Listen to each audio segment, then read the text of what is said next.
you'd expect them to be in a much more solid position. Instead, they're basically the same 11 as last season, just in a completely dreadful mental state.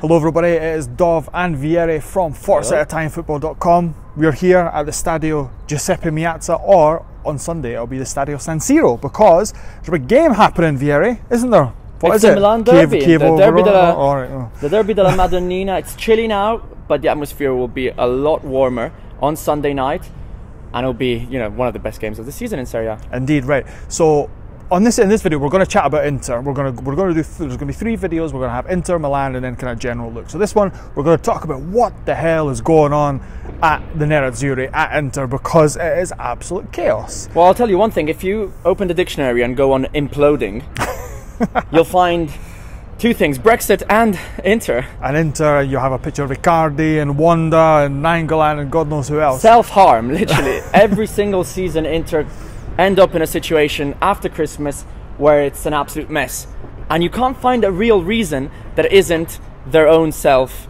It's their own fault, essentially. Like, if we go back to the kind of the first derby, where kind of Inter were in the ascendancy, they were doing great in the league, they were almost qualifying from the Champions League, they had made some great signings in the summer that were all kind of blending in well with the team, and you kind of fast forward like 3 months and their captain is no longer their captain and he's refusing to play for them.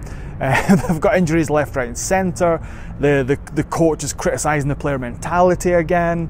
The coach is saying the same things he was saying last season when Inter went 3 months without winning.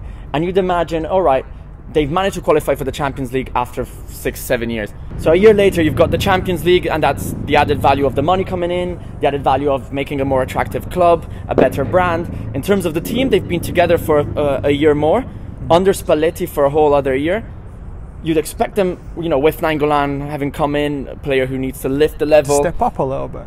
You'd expect them to be in a much more solid position. Instead, they're basically the same 11 as last season, just in a completely dreadful mental state. Well, that's the thing. It's like I think maybe we mentioned this before the last derby, but it's something that kind of, if you look at the Inter squad, nobody's won anything. The only player that's won a lot has been Asamoah, and that's because he was at Juve. Like people complain about Juve or this and that the next time, but Juventus are winners and they win. You can say that about Milan as well. It's not just a matter of not having anyone that's won. Yeah, but I think it's kind of a mental thing. They haven't won anything, and I think Milan had this issue as well. Yeah, until a couple of months ago. But we'll get into that. That'll be in our Milan video. Go and watch that. But like Inter, they have this kind of team of players that have kind of almost got there, nearly got there. I mean, Icardi only played his first season in the Champions League. This season. He did well. But instead of building on that, you implode. You literally take a step back and go back to square one, and you have to restart all over again. The only difference, I think, is at a club level, Marotta, he's come in December, and it's been mayhem since then, but I don't think it's his fault at all. But he's got time to plan the future. A little bit. I think that's kind of what, because the reason allegedly that Icardi was given or got the armband taken away is because Wanda was running her mouth on Italian TV, which she's still doing. Months later, talking about the contract, talking about the club, what their club are doing, who should play with Icardi, what Spalletti should do, and basically, Inter got annoyed with her and said, "What? Just stop it! Just stop what you're doing. You're an agent. Be quiet." And she didn't. So they're like, "Right, we don't need this. Armband away." And then you've got Icardi essentially on strike. And I'll give you a stat though. Here we go. Since they got rid of Icardi, Inter have averaged 2 points per game in Serie A. And that's without even considering the fact they had basically won at Fiorentina. And that would have been an extra 2 points. 2 points per game. Their average with Icardi until that point was 1.8 points per game. So they're actually doing better. I know it's obviously a lot less games to focus on in terms of the stat. They are doing better, and to be very honest, aside from the Europa League game on Thursday night where they got knocked out against Eintracht, they've done quite well. Even in the first leg against Eintracht, they've been playing as a team, solid. Well, I think that's the thing. Like one thing I've kind of found out by talking to people is that there are issues in the dressing room. You've got a few cliques in the dressing room. You don't say. Well, yeah, but they're kind of like there's a few cliques in the dressing room that people are unhappy with other people, and other people are just like unhappy with how the cliques are forming, and that causes unrest.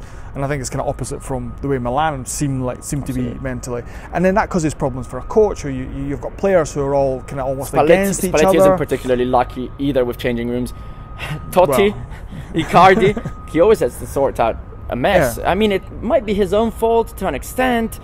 I'm saying he's not particularly lucky. He doesn't walk into a changing room and everyone's nice and happy and ready to play for the club. He's always got issues surrounding him, and he's at risk. Because I think so. What happens if he doesn't win the derby, or if he loses it badly, especially? To be honest, I don't think they'll get rid of him now. I think that's going to be something that probably will happen in the summer. I think even regardless, just because there hasn't been that step forward, and I think with Marotta coming in, they want to maybe change things up a little bit. He probably wants to bring somebody in that he's maybe worked with in the past. You can think of names, and you might be right. And then kind of he'll want to set his own kind of transfer strategy, because remember, they're essentially working from an old template with the players that they brought in the summer, and he might want to change things up and bring in other guys in. That's why he's been brought in. Well, yeah. To change it.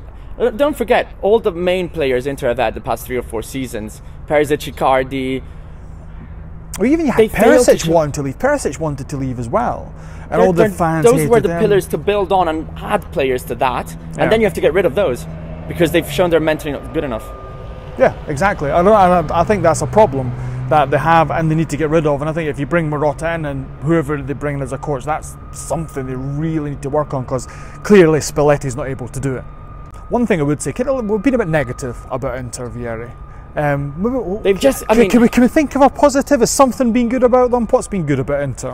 Well, Spalletti told UEFA.com last night after the game against Eintracht that there was one positive thing.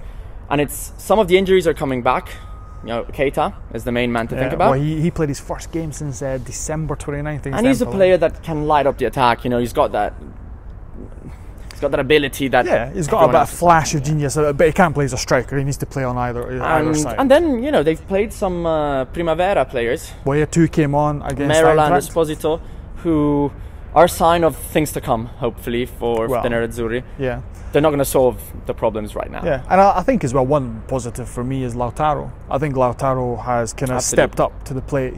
His kind of, I don't want to say an idol, but somebody obviously he looked up to joining Inter as an Argentinian youngster, to then kind of be thrust in as Inter's essentially their main striker now, and he's done fantastically well. And I think, again, if you have him on form, then Inter will get goals, because he might not look to maybe be like the tallest player or best in the air, but he's strong. Exactly, he's really strong, and he puts himself about and he annoys defenders. So I think that's definitely a positive for me. And I think Handanovic getting the captaincy is probably the right decision in the long run as well, because he should have been the captain before. Absolutely, I think Skriniar will be the next captain if he doesn't leave because of what he's shown. And Inter need to restart from what they're very sure about, the certainties. Centre-backs and Lautaro, I think, at the moment, which isn't much. And Politano's been good Brozovic as well. in the middle, and if you can get a good Rajan Angolan for the last 6 or 7 games of the season, then maybe you can at least be sure of a Champions League spot. 3rd or 4th spot doesn't really matter. Yeah, exactly. They're all the same. Apart from 2nd, 3rd and 4th are the same. So as long as you get 4th, that's all Inter really want. Right, so that's a bit about what's happening at Inter and the mess. Let us know what you think. Whose fault is it? How can they solve it? Leave comments. Hit us up on social media, Instagram and all that stuff. And make sure you go and watch our other videos on Milan and on the derby in general.